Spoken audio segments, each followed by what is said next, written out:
So this week, Donald Trump's chief strategist, Steve Bannon, announced there will be something called a new political order, an order driven by populism, by anger at politicians and elites, by economic nationalism, according to Bannon.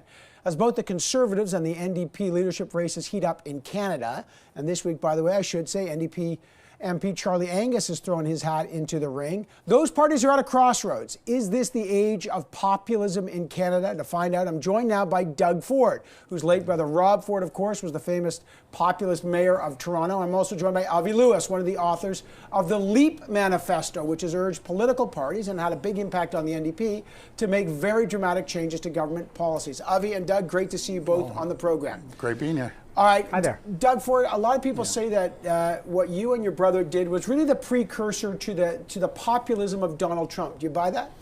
I buy it. I always say Donald Trump and Rob aren't very similar. The movement's very similar, but we saw it with Brexit. Rob blazed the trail for a populist movement.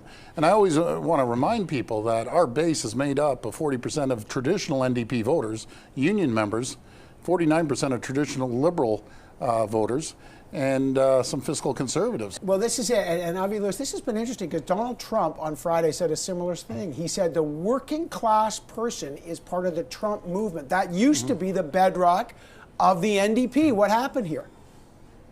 Well, you know, there's definitely a problem with right-wing populism. It is fundamental. It goes to its core.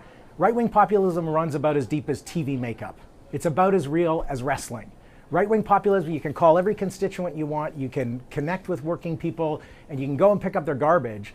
But the policies, the right-wing economic policies, hurt those most vulnerable people and hurt working people. That was the case under the Ford administration here in Toronto. It's been the case under Harper. It's really the case under Trump. Yeah, wow. you know.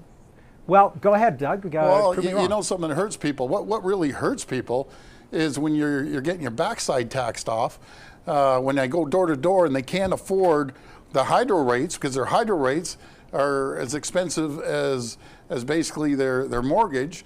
And when they try to bring home, you know, they're making $30,000, $40,000 a year, working in the back of a factory, and the vast majority of their money goes to taxes.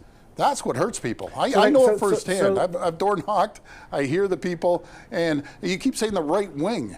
Rob was not the right wing. He was fiscally conservative. Okay, but associated with the conservative. You talked at the Conservative Conference, the Manning Center. Yeah. The future of the Conservative Party is at stake. And they're talking, is it going to be a Libertarian Party of Max Bernier? Is it going to be fiscal conservative and social liberal? What's your pitch for the future of the Conservative Party? Well, I think the Conservatives, along with all the parties, we still have in the Conservatives, Liberals, and NDP are the political elites, the political establishment. What does that mean? Well, the political elites. I'll give you an example. I'll give you a political elite. Hilarious. This is just plain I'll tell you, hilarious. the political elites. Doug, I got my buddy Avi on the other side. John Tory is the political elites.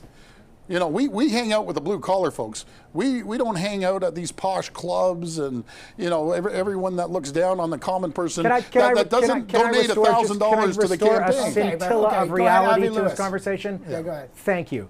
Doug, the integrity commissioner in Toronto found that you had used your office to benefit clients of your company improperly. So and you that's got a tickets false accusation right there. You got tickets to the Rogers tennis tournament. No, so how many of your blue collar constituents were sitting in the $200 seats with you? No. See, right? this is where you got it all wrong.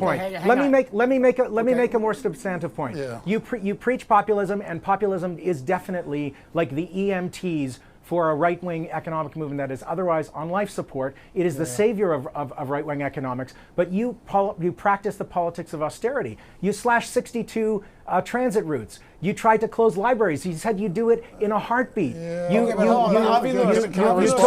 money out of services for those very people that you claim are your friends and your constituency. But let me ask Avi Lewis. Well, first of all, what he said wasn't true and it's not accurate, so he's wrong on that. We're talking about populist movements, but Avi Lewis, you're one of the co-authors. Let's footnote those facts anytime you're ready. I'm ready to go deep into the weeds on the facts. Okay, but hang on. You can go deep all you want. You don't have a clue what you're talking about. That's a problem. Gents, on the LEAP Manifesto, I want to just ask Avi Lewis, there's a leadership race going on for the NDP. Avi Lewis, what direction does the NDP have to go to try to revitalize its fortunes?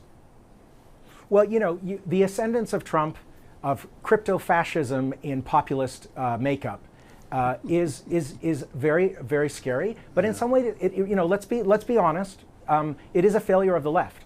You have an NDP that's moved so far to the center now that it's scared of its left-wing shadow.